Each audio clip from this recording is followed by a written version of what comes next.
ابھی تک آپ نے ہمارے چینل کو سبسکرائب نہیں کیا تو سبسکرائب کر لیجئے اور بیل آئیکن کو پریس کر دیجئے تاکہ ہمارے نئے ویڈیوز نوٹیفیکیشن سب سے پہلے مل جائے آپ کو۔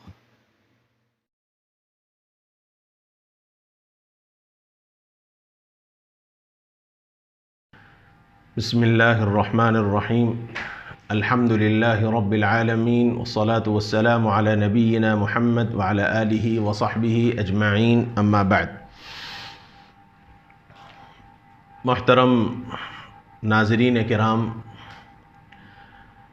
اس موقع پر ایک بہت ضروری مسئلے کی وضاحت کے لیے حاضری ہے۔ یہ پہلے ہی وضاحت ضروری سمجھتا ہوں کہ یہ ایک علمی وضاحت ہے اور اس کا بھی اعتراف کرتے ہوئے کہ یہ عاجز بہت کم علم ہے، بالکل ناقص العلم ہے، اور یہ ایک پھیلی ہوئی ویڈیو کے جواب میں ہے، اگرچہ کہ اپنی مکمل ناعلمی کا اعتراف کرتے ہوئے یہ وضاحت ضروری ہے کہ یہ اہل علم کے لیے نہیں ہے۔ اہل علم اس کا صحیح جواب دیں گے۔ یہ وضاحت جو یہ عاجز کر رہا ہے یہ صرف عوام کے واسطے ہے جو اس ویڈیو پر حد سے زیادہ بھروسہ کر کے اس کو پھیلا رہے ہیں، اور یہ ویڈیو بھی اگرچہ کہ ایک مفتی اعظم امریکہ کے حوالے سے پھیلی ہوئی ہے، وہ کون صاحب ہیں مجھے اس کی کوئی تحقیق نہیں ہے، نہ میں ان کو جانتا ہوں، نہ میں نے ان کو اس سے پہلے کبھی دیکھا ہے اور سنا ہے۔ کئی لوگوں نے اس ویڈیو کو میرے پاس بھیجا اور اس کے متعلق یہ پوچھا کہ یہ کہاں تک صحیح ہے اور کیا یہ بالکل صحیح ہے، اس قسم کی بات، چونکہ اس میں حدیث کا حوالہ بھی مفتی صاحب نے دیا ہے، اس لیے لوگوں کو تھوڑا سا اور زیادہ احساس ہوا اور بعض جاننے والوں نے مجھ سے یہ مسئلہ پوچھا ہے، تو اس سلسلے میں نے تحقیقات کی ہیں، اور وہ تحقیقات کے نتیجے میں میری اپنی مکمل اعتراف کے ساتھ کہ میں ناقص العلم ہوں، بالکل کم علم ہوں، اکابر کی جوتیوں کا صدقہ ہوں، بس وضاحت عوام کے واسطے جو ضروری محسوس ہوئی اس کے واسطے حاضری ہے۔ جو لنک، جو چینل، جو ویڈیو میرے پاس بھیجا گیا اس میں یہ عنوان تھا کہ مفتی اعظم امریکہ نے خوشخبری سنا دی، 12 مئی تک کرونا وائرس کا خاتمہ احادیث کی روشنی میں۔ تو سب سے پہلے اس عنوان ہی پر مجھے کھٹک ہوئی، اور پھر وہ جب تحقیقات میں نے احادیث کی روشنی میں کی تو میں کسی اور نتیجے پر پہنچا، اس لیے عوام کی وضاحت کے واسطے یہ آپ کے سامنے مسئلہ رکھ دوں کہ روایت میں جو بات پیش کی گئی ہے اس کا حاصل یہ ہے کہ حضرت ابو ہریرہ رضی اللہ عنہ رسول اللہ صلی اللہ علیہ وسلم سے یہ روایت نقل فرماتے ہیں کہ ما طلع النجوم صباحا قط وتقوم عاهة الا رفعت عنهم او خفت، او کما قال، یہ روایت پیش کی گئی ہے، اور اس روایت کو اور اس جیسی ایک اور روایت مفتی صاحب نے پیش فرمائی، اذا طلع النجم ذا صباحا رفعت العاهة۔ یہ مختلف روایات کو اگر سامنے رکھا جائے تو یہ تمام تر روایات سند کے اعتبار سے حسن یا حسن لغیرہ کے درجے کو پہنچتی ہیں، یہ علمی اصطلاح ہے۔ لیکن اصل بات یہ ہے کہ اللہ کے نبی صلی اللہ علیہ وسلم نے مختلف مواقع پر مختلف باتیں ارشاد فرمائی ہیں، الگ الگ مواقع کے اعتبار سے۔ ممکن ہے یہ وضاحت تھوڑی سی لمبی ہو جائے اور بہتوں کو نہ سمجھ میں آئے، لیکن سمجھنے کی کوشش کیجیے۔ جو روایت پیش کی گئی ہے وہ روایت مختصر ہے، اس کے مقابلے میں ایک دوسری روایت جو بخاری شریف کے اندر موجود ہے، کتاب البیوع میں، حدیث نمبر 2193 2193، اور ایسے ہی ابو داود کتاب البیوع کے اندر 3372 3372 حدیث نمبر ہے۔ اس روایت میں حضرت زید ابن ثابت رضی اللہ عنہ حدیث کے راوی ہیں اور یہ روایت موجود ہے۔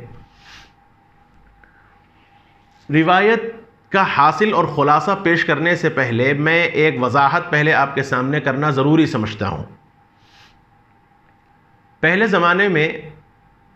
ہوتا یہ تھا کہ کسی آدمی کا جب باغ ہوتا تو وہ اپنے باغ کو ابھی پھل نہیں آتا تھا تو پھل بس تھوڑا سا لگا، ابھی پکا نہیں، پھل پورا تیار نہیں ہوا، تو اس زمانے میں لوگ کھیتوں کو، پھلوں کو، درختوں کو، باغوں کو بیچ دیا کرتے تھے۔ جیسے سمجھنے کے واسطے کہتا ہوں، آج بھی ہمارے علاقے میں آم کے زمانے میں بعض مرتبہ آم کی جو امرئی والے ہوتے ہیں وہ پھلوں کے ساتھ کبھی کیری ہے، کچا پھل ہے، بیچ دیتے ہیں، دوسرا کوئی خریدتا ہے اس کو، وہ تیاری کرتا ہے۔ یہ ہمارے پاس بھی چلتا ہے، اگرچہ کہ حدیث کے اعتبار سے یہ صحیح نہیں ہے۔ تو یہ اس زمانے میں لوگ اس کو حدیث کی اصطلاح میں بدو صلاح کہتے ہیں،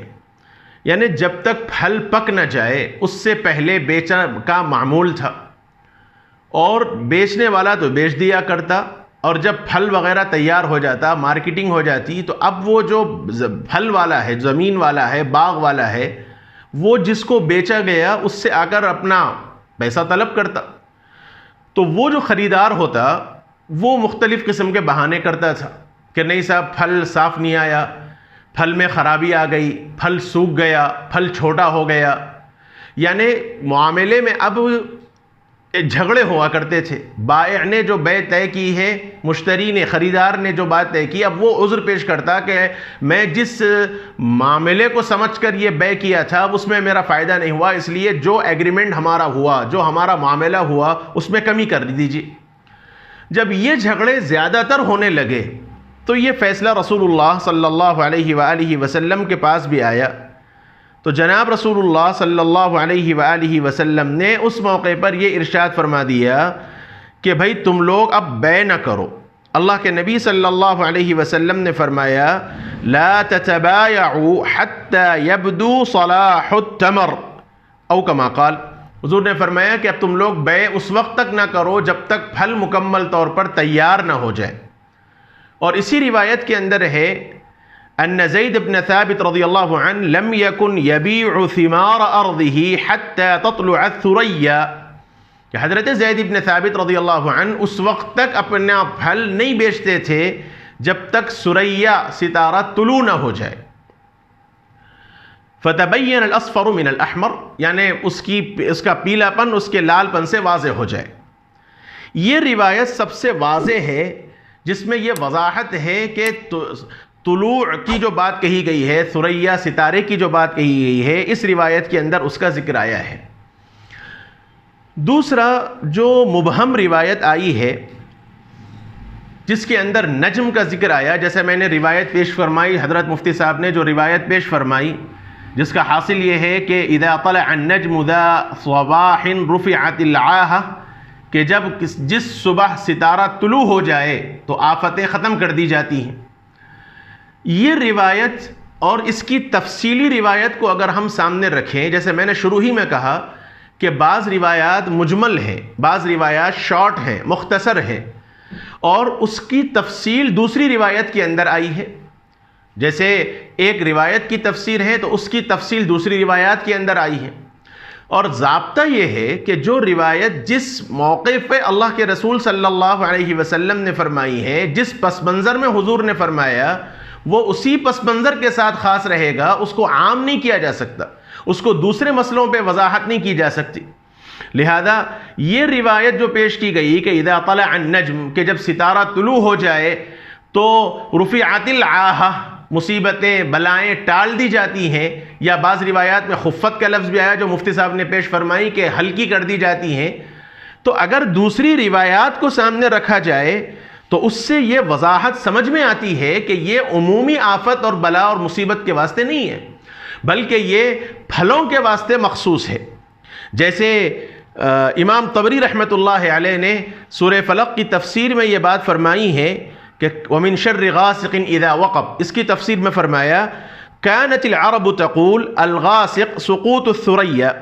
وكانت الاسقام والطواعين تكثر عند وقوعها وترتفع عند طلوعها، کہ اس زمانے میں ثریا کے طلوع ہوتے وقت نکلتے وقت مختلف قسم کی آفتیں اور مصیبتیں پھیلتی تھیں، اور جب طلوع ہو جاتا ثریا تو اس کے نتیجے میں یہ چیز ختم ہو جاتی۔ دیکھیے یہاں اس روایت کو سمجھنا بہت آسان ہوگا۔ اس روایت میں دو باتیں بیان کی گئی ہیں۔ ثریا کی جو ستارہ ہے اس کے متعلق سقوط اور طلوع دونوں کا ذکر کیا گیا۔ سقوط کا مطلب ہے اس کا نکلنا، بلند ہونا، اور طلوع کا مطلب ہے اس کا ختم ہونا، یعنی اوپر کے حصے میں واضح ہو کر آنا۔ یہاں بہت باریک بات غور کرنے کی ہے کہ مختلف لوگوں نے، جو لوگ ماہر فلکیات ہیں، انہوں نے یہ بات کہی ہے کہ مئی کی 12 تاریخ کو ثریا نامی ستارہ طلوع ہوگا۔ جیسا مفتی صاحب نے بھی ویڈیو کے اندر یہ بات فرمائی ہے کہ جو ماہر فلکیات ہیں ان کا یہ کہنا ہے کہ یہ 12 تاریخ کو، یعنی مئی کی 12 تاریخ کو ثریا نامی ستارہ طلوع ہوگا، اور اس کے ساتھ ساتھ کرونا وائرس بھی ختم ہو جائے گا۔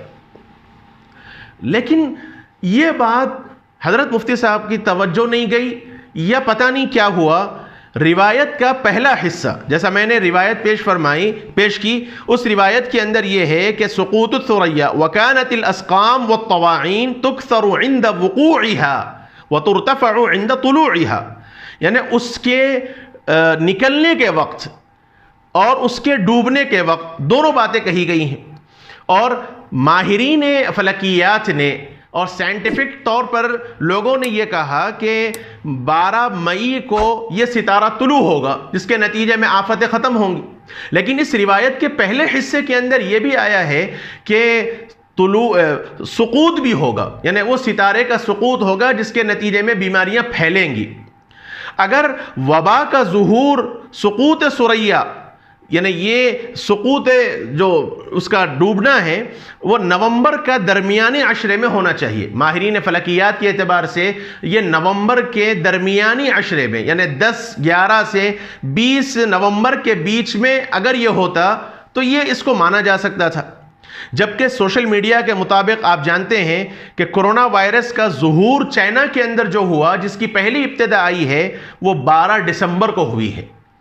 لہذا ماہر فلکیات کی ایک بات کو تو مانا گیا اور ایک بات کو نہیں مانا گیا۔ ماہر فلکیات کے اعتبار سے سقوط جو ہوا، اس کا جو طلوع ہونے، جو اس کے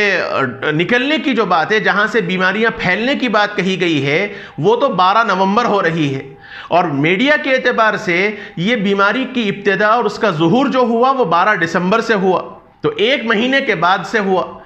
اور ماہر فلکیات کے کہنے کے اعتبار سے کہ اس کا اٹھنا، یعنی وہ طلوع جو ہوگا وہ طلوع 12 مئی کو ہوگا، اس کی بات کو مان کر یہ کہہ دیا گیا کہ کرونا وائرس بھی یہاں ختم ہو جائے گا۔ اس لیے یہ سمجھ میں نہیں آنے والی بات ہے کہ اس کو ایک حصے کو تو مانا جائے اور ایک حصے کو نہ مانا جائے۔ دوسرا ایسا بھی ہے کہ بہت سی روایات کو سامنے رکھ کر یہ بھی سمجھ میں آتا ہے، جیسے میں نے شروع میں بتلایا کہ روایات ایک دوسرے کی تفسیر بیان کرتی ہیں، ایک روایت دوسری روایت کی تفسیر بیان کرتی ہے، اور حضرت ابو ہریرہ رضی اللہ عنہ ایک حدیث کے، جیسے اس حدیث کے راوی ہیں، اور حضرت ابو ہریرہ رضی اللہ عنہ نے یہ فرمایا کہ جب ستارہ طلوع ہوگا تو بیماریاں ختم ہو جائیں گی۔ میں آپ کو بتلا دوں کہ حضرت ابو ہریرہ رضی اللہ عنہ کی ایک روایت کے اندر یہ لفظ آیا ہے اذا طلع النجم یعنی الثریا رفعت العاہۃ عن الثمار، یہ لفظ آیا ہے روایت کے اندر، اور خلیلی نے اس روایت کو نقل کیا، الارشاد جلد 1 صفحہ 319 کے اندر ہے، اور ابو یعلا خلیلی نے الارشاد کے اندر اس روایت کو نقل فرمایا، اذا طلع النجم یعنی الثریا رفعت العاہۃ عن الثمار، یعنی یہ روایت اور خاص طور پر یہ جو کہا گیا کہ یہ مصیبتیں، آفتیں، بلائیں ختم ہو جاتی ہیں ثریا ستارے کے طلوع ہونے کے وقت، یہ اصل میں پھلوں کے ساتھ مخصوص ہے. یہ مکمل اس کو عام نہیں رکھا جا سکتا. یہ ایک خاص پس منظر میں اللہ کے نبی صلی اللہ علیہ وسلم نے یہ بات فرمائی ہے. اور دوسری بات یہ بھی ذہن میں رکھنا چاہیے کہ بعض چیزیں حالات کے اعتبار سے الگ الگ ہوتی ہیں. بعض جگہوں پر مسئلہ الگ ہوتا ہے، بعض جگہوں پر مسئلہ الگ ہوتا ہے. جیسے ایک مثال میں آپ کو دوں، نبی اکرم صلی اللہ علیہ وآلہ وسلم نے بعض ارشادات اہل حجاز کو، مدینہ المنورہ کی آب و ہوا کو سامنے رکھ کر بات فرمائی ہیں. جیسے روایات کے اندر آتا ہے، حضور نے فرمایا کہ جب کسی کو تیز بخار ہو تو اسے چاہیے کہ وہ بہتے ہوئے پانی میں ڈبکی لگائے، اور بعض روایات میں ٹھنڈے پانی میں نہانے کا ذکر آیا ہے. اب اگر کوئی آدمی اس حدیث کے منشے کو نہیں سمجھے گا تو اگر ہر بخار پہ اگر آدمی ٹھنڈے پانی سے نہائے گا تو موجودہ سائنس کے اعتبار سے، موجودہ طبی اعتبار سے سردی والے بخار میں ٹھنڈے پانی سے نہانے سے مزید مرض بڑھ سکتا ہے اور اضافہ ہو سکتا ہے. اس لہذا شرائع حدیث نے یہ لکھا ہے اس حدیث کی تشریح کے اندر کہ حضور نے جو بات یہ فرمائی ہے یہ مدینہ المنورہ کے بخار کے سلسلے میں ہے، چونکہ وہاں کی آب و ہوا انتہائی گرم ہوا کرتی تھی. لہذا اس کا جو بخار آئے گا وہ بخار گرمی کی وجہ سے ہوگا، اور گرمی کو مارنے کے واسطے ٹھنڈے پانی کا استعمال مفید ہے. جیسے ہمارے پاس بھی ہے، جب گرمی بخار بہت تیز ہوتا ہے تو ٹھنڈے پانی کی پٹیاں سر پہ ڈالی جاتی ہیں، ٹھنڈے پانی سے جسم کو پہنچا جاتا ہے، لیکن یہ ہر بخار کے واسطے نہیں ہوتا. تو معلوم ہوا کہ بعض چیزیں ایسی ہیں کہ جو مدینہ المنورہ اور وہاں کے آب و ہوا کے واسطے مخصوص ہے. جیسے اللہ کے رسول صلی اللہ علیہ وسلم نے ایک مشہور روایت کے اندر یہ بات فرمائی ہے کہ اذا اتیتم الغائط فلا تستقبلوها ولا تستدبروها ولكن شرقوا او غربوا، كما قال. حضور نے فرمایا کہ جب تم ضرورت کے لیے آؤ یا اپنی ضرورت کے لیے پوری کرو تو تم قبلے کی طرف نہ رخ کرو نہ قبلے کی طرف تم پیٹ کرو، ہاں مشرق اور مغرب کا رخ اختیار کرو. اب اگر اس روایت کو ہم مطلق رکھیں اور ہر جگہ فٹ کریں تو ہمارے اپنے اعتبار سے مشرق ہمارا پیچھے ہے اور مغرب ہمارا قبلہ ہے. تو یہاں تو یہ سمجھ میں آ رہا شرقوا او غربوا کا مطلب مشرق اور مغرب کی طرف رخ کرو. تو روایت اگر ہم غور کریں گے تو سمجھ میں آئے گا کہ یہ روایت مدینہ المنورہ کے واسطے مخصوص ہے. لہذا یہ سمجھنا چاہیے کہ یہ جو روایت کے اندر اللہ کے نبی صلی اللہ علیہ وسلم نے ثریا ستارے کے طلوع ہونے کے وقت آفتیں اور مصیبتیں ختم ہونے کی جو بات فرمائی ہے یہ مطلقاً نہیں ہے، یہ عمومی نہیں ہے، بلکہ یہ پھلوں کے واسطے مخصوص ہے. جیسے بعض پھل ایسے ہیں جو مخصوص زمانے ہی کے اندر تیار ہوتے ہیں. جیسے اب آم کا سیزن آپ لے لیں، آم کا سیزن گرما ہی میں نکلتا ہے. کھجور کا سیزن ہے وہ بھی گرما ہی میں نکلتا ہے. تو کھجور کا پھل نکلنا الگ چیز ہے، اور پھل پک کر مکمل تیار ہو جانے کے بعد قابل استعمال ہونا الگ چیز ہے. تو جب پھل نکلتا ہے، جیسے جانتے ہیں کہ جب پھل نکلا، جیسے آم ہی کی مثال میں آپ کو دوں کہ پھل نکلا، آم کی گٹلی نکلی، پھول نکلا، تو گٹلی نکلنے کے بعد اس کی تیاری تک پوری تیاری کی جاتی ہے، اور شاخ ٹپکنے کے بعد اب اس کو نکالا جاتا ہے. اس سے پہلے تک درختوں میں اس کو رکھا جاتا ہے. تو اب اگر کوئی اس وقت خدا نہ خواستہ کوئی آفت آ گئی، کوئی ہوا تیز چلی، کوئی بارش تیز ہو گئی، تو کیسا اس پھلوں کے لیے نقصان دہ، اور اس سے پہلے پھلوں کو نہیں بیچا جا سکتا. اللہ کے نبی صلی اللہ علیہ وسلم نے ثریا کے متعلق جو بات فرمائی ہے وہ ایک علامت کے طور پہ فرمایا.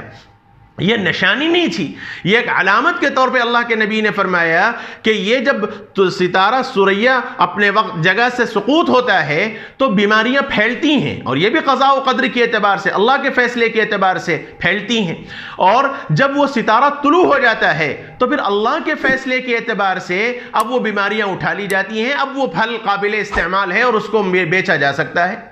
لہذا اگر اس روایت کو عام طور پر ہر بیماری پر فٹ کر دیا جائے گا تو اس میں دو خرابیاں لازم آئیں گی. جو اہم بات ہے عوام کے واسطے اس کو سمجھنے کی ضرورت ہے. دیکھیے ہمارا ایمان، یہ تو میں نے علمی بات کہی روایات سے متعلق، لیکن عقیدے کی جہاں تک بات ہے وہ یہ ذہن میں رکھنا چاہیے، اسلام نے بنیادی طور پر جس بات کا سبق دیا وہ عقیدہ توحید کا ہے۔ بار بار یہ بتلایا گیا کہ نافع اللہ کی ذات ہے، نفع پہنچانے والی، فائدہ پہنچانے والی ذات اللہ کی ہے، نقصان بھی اگر کسی چیز میں ہوتا ہے تو وہ بھی اللہ کی طرف سے ہوتا ہے، نفع اور نقصان پہنچانے والی ذات اللہ کی ہے، اسباب کی کوئی نافع نقصان نہیں ہے، کسی چیز میں کچھ نہیں ہوتا جب تک اللہ رب العزت اس میں فیصلہ نہ فرما دے۔ اس لیے یہ سمجھنا چاہیے کہ اگر اس کو عام کر دیا جائے اور یہ کہا جائے کہ ستاروں ہی کے ذریعے اور ستاروں ہی کے ذریعے یہ طلوع ہو جائے گا تو بیماریاں پھیل جائیں گی، تو سب سے بڑا مسئلہ ہوگا کہ اگر اللہ رب العزت کے فیصلے کے اعتبار سے یہ بیماری اگر ختم نہ ہو، یعنی 12 مئی کے بعد بھی اگر یہ بیماری ختم نہ ہو یا کم نہ ہو، تو پھر ایسے نتیجے میں احادیث سے علماء عوام کا اعتماد ختم ہوگا، لوگوں میں چموگیاں پیدا ہو جائیں گی کہ حدیث کے اندر حضور نے یہ فرمایا اور یہ کہا گیا اور سریا کا طلوع بھی ہو گیا، پھر بھی بیماریاں ختم نہیں ہوئی۔ کم علم لوگوں کے واسطے تو یہ بڑا مسئلہ پیدا ہو جائے گا، اللہ کے نبی صلی اللہ علیہ وسلم کے ارشادات کے متعلق غلط فہمیاں پیدا ہو جائیں گی، اور پھر حالانکہ روایت کا مفہوم کچھ اور ہے، روایت کوئی اور بات بتلاتی ہے، اس کو عام طور پر فٹ نہیں کیا جا سکتا۔ دوسرا سب سے بڑا عقیدہ جو لوگوں میں خرابی پیدا ہوگی وہ ستاروں کی تاثیر کے متعلق عقیدہ پیدا ہو جائے گا کہ فلاں ستارے سے کچھ ہو سکتا ہے، فلاں ستارے سے کچھ ہو سکتا ہے، حالانکہ روایت کے اندر نبی اکرم صلی اللہ علیہ وسلم نے منع فرمایا۔ بہت سی روایات ہیں جس میں حضور نے فرمایا کہ بارش ہوتی ہے اور لوگ صبح کے وقت یوں کہتے ہیں مطرنا بنوئی کذا، یعنی لوگ ایمان والے ہوتے ہیں لیکن شام کے وقت کفر کرنے لگتے ہیں اور یوں کہتے ہیں مطرنا بنوئی کذا کہ فلاں ستارے کے وجہ سے ہمیں بارش دی گئی، حالانکہ بارش تو اللہ کی نعمت ہے، اللہ تعالیٰ جس کو چاہیں اپنے فضل سے سیراب کرتے ہیں۔ اس لیے گزارش کے طور پر یہ وضاحت ضروری محسوس ہوئی، اپنے مختلف اکابر کے اس سلسلے میں تحریرات بھی اور بیانات بھی آئی ہیں، حضرت مفتی سلمان منصور پوری صاحب دامت برکاتہم کی بھی ایک تحریر آئی ہے، اور خود حضرت مولانا مفتی احمد خان پوری صاحب دامت برکاتہم شیخ الحدیث جامعہ اسلامیہ ڈھابیل کی بھی ایک کلپ آئی ہے، اور حضرت نے بھی اس میں یہ وضاحت کی ہے کہ بخاری کے اندر یہ موجود ہے کہ یہ پھلوں کے واسطے مخصوص ہے، یہ عام بیماریوں کے واسطے موجود نہیں ہے، اور مختلف روایات کے ذریعے اس عاجز نے بتلایا ہے۔ لہذا یہ سمجھا جا سکتا ہے کہ یہ روایت عام بیماریوں کے واسطے نہیں ہے، عام بیماریوں کے واسطے نہیں ہے۔ یہ جو اللہ کے نبی نے فرمایا کہ جب سریا ستارہ طلوع ہو جائے گا تو اس کے نتیجے میں وبائیں اور بیماریاں ختم ہو جائیں گی، یہ پھلوں کے واسطے مخصوص ہے، یہ عام بیماریوں کے واسطے نہیں ہے۔ اس لیے یہ کہنا کہ یہ 12 مئی کے بعد، اور خاص طور پر کلپ بنانے والے نے جو عنوان لگایا کہ مفتی صاحب نے خوشخبری سنا دی، گویا مفتی صاحب عالم الغیب ہو گئے، لوگوں کا یہ عقیدہ بڑھ جائے گا، اللہ نہ کرے، اللہ معاف فرما دے۔ یہ ضرور کہا جا سکتا ہے کہ امید ہے انشاءاللہ، اللہ کی ذات سے امید ہے، اللہ کی ذات سے یقین ہے، جیسے یہ عاجز بار بار کہہ رہا ہے کہ رمضان کی برکتوں سے، روزوں کی برکتوں سے، لوگوں کی آہوزاری کی برکتوں سے، گریہ وزاری سے، اللہ کے سامنے ہاتھ پھیلا پھیلا کر، رو رو کر، گڑ گڑا کر دعائیں مانگنے کے نتیجے میں ممکن ہے اللہ کو رحم آ جائے اور اللہ پاک فیصلے فرما دے، یہ امکان ہے۔ لیکن یہ کہنا کہ سریا ستارے کے طلوع ہوتے ہی یہ بیماری ختم ہو جائے گی، یہ کم علم لوگوں کے واسطے یا ناواقف لوگوں کے واسطے حدیث میں خلجان پیدا ہونے کا اور اہل ستاروں کے پر عقیدہ مضبوط ہونے کا اندیشہ ہو سکتا ہے۔ اس لیے عوام سے جنہوں نے مجھ سے یہ مسئلہ پوچھا ہے اور جہاں تک میری یہ آواز پہنچ سکتی ہے، ان سب سے یہ درخواست ہے کہ اس پر بھروسہ نہ کریں، اللہ کی ذات پہ بھروسہ کریں اور فیصلہ کریں۔ کرنے والی ذات اللہ کی ہے، یہ آفتیں اور مصیبتوں کو ٹالنے والی ذات اللہ کی ہے۔ اللہ سے یہ دعائیں کیجئے، اللہ تعالیٰ 12 مئی تک کے بھی محتاج نہیں، اللہ کو اس کی بھی ضرورت نہیں ہے۔ اللہ تعالیٰ کی رحم کو اگر جوش آ جائے تو مولا ایک فیصلے میں ساری بیماریوں کو ختم کر سکتے ہیں۔ ہمیں اللہ سے تو یہ دعائیں کرنی چاہیے کہ بار الہ رحم و کرم کا معاملہ فرما دے اور رمضان کی رونقیں اور برکتیں ہمیں پہلے جیسی عطا فرما دے، یہ دعاؤں کا اہتمام کرنا چاہیے۔ اس لیے حضرت مفتی صاحب نے جو بات فرمائی ہے اس عاجز کو اس سے اتفاق نہیں ہے، اور اپنے اکابر کے نقش قدم پر چلتے ہوئے یہ وضاحت ضروری سمجھا، اس لیے میں نے ویڈیو میں آ کر یہ بات بتلا دی کہ اذا طلع النجم ارتفعت العاہ عن کل بلد والی جیسی روایات سے، کہ جب یہ ثریا ستارہ طلوع ہو جائے تو ہر شہروں سے بیماری ختم کر دی جائے گی۔ یہ عام بیماریوں سے متعلق نہیں ہے، یہ پھلوں سے متعلق ہے۔ یہ مدینہ المنورہ، یہ آب و ہوا، حجاز کی آب و ہوا سے ممکن ہے، کیونکہ ہر جگہ کا مطلع الگ الگ ہوتا ہے، ہر جگہ کے حالات الگ الگ ہوتے ہیں، ایک جگہ کے حالات سے ہر جگہ پر اس کو فٹ کرنا صحیح نہیں ہے۔ جیسے اس لیے اس کو سامنے رکھ کر یہ ذہن میں رکھنا چاہیے کہ اللہ کے کرم سے انشاءاللہ تبدیلی ہو سکتی ہے۔ اللہ تعالیٰ اپنے کرم سے ہم سب کو صحیح ایمان پر قائم رکھنے اور صحیح عقیدے پر اللہ رب العزت ہم سب کو قائم فرمائے، اور جہاں تک ہو سکے میری یہ کلپ سے اگر آپ اتفاق رکھتے ہیں تو اس کو زیادہ پھیلائیے، کیونکہ بہتوں نے اس مفتی صاحب کی کلپ سے امید جاگ لی ہے، اور یہ بھی طے ہے کہ مصیبت کے موقع پر، آفت کے موقع پر ایک تسلی آمیز جملے بھی انسان کے لیے بہت بہت تسلی پہنچاتے ہیں۔ تھوڑا سا تسلی والا جملہ بھی انسان کو آگے حد تک پہنچا دیتا ہے، اور جب اس قسم کی بات آ جائے اور حدیث کی وضاحت کے ساتھ جب کہہ دی جائے تو ممکن ہے بہتوں کا اعتقاد اور یہ عقیدہ بن گیا اب تو کہ 14 کے بعد ہم فارغ ہو گئے، حالانکہ ایسا نہیں ہے۔ اللہ کی ذات سے دعاؤں کا اہتمام کیجئے، اللہ کی ذات کرنے والی ہے۔ اللہ تعالیٰ 14 مئی تک کے بھی محتاج، 12 مئی تک کے بھی محتاج نہیں ہے، اللہ پاک تو فوری ختم کر دے گا۔ اور بڑا تعجب مجھے یہ بھی ہوا کہ حضرت مفتی صاحب نے اس میں یہ بھی فرما دیا کہ 12 کو ختم ہوگا، اسی لیے امریکہ نے 14 تک کی بات کہی ہے۔ پتہ نہیں حضرت مفتی صاحب نے یہ بات کیسے فرما دی۔ اسی لیے میرے بھائیوں، اللہ کی ذات قادر مطلق ہے، بھروسہ اللہ کی ذات پہ کیجئے، اللہ حالات بدلنے اور بدلنے والے ہیں، دعاؤں کا اہتمام کیجئے، اللہ تعالیٰ جلد سے جلد انشاءاللہ اس مصیبت کو ٹال دیں گے۔ حق تعالیٰ اپنے کرم سے ہم سے، ساری ملت اسلام سے اور ساری دنیا سے اس وبا سے حفاظت فرمائے۔ وصلی اللہ وسلم وبارک علی نبینا محمد وعلی آلہ وصحبہ اجمعین والحمد للہ رب العالمین۔